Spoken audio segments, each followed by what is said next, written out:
Welcome to my channel. The new Audi Nuvolari has been unveiled. This 1000 horsepower supercar can reach speeds of over 350 km per hour and accelerates from 0 to 100 km per hour in 2.6 seconds.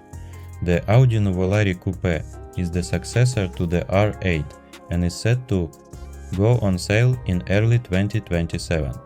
The supercar will be significantly more expensive than the Audi R8. The Audi Nuvolari will cost 600,000 euros. Only 499 of these cars will be produced. The model is named after the famous Italian racing driver Tazio Nuvolari, who also competed in cars bearing the 4 rings. The new Audi Nuvolari is the production version of last year's Concept C. The supercar features a sleek, angular design and has been fitted with slender headlights and wide air intakes. Like the Audi R8, the supercar has been developed in collaboration with Lamborghini. The car is based on the Lamborghini Temerario platform. Thank you for watching, subscribe to my channel.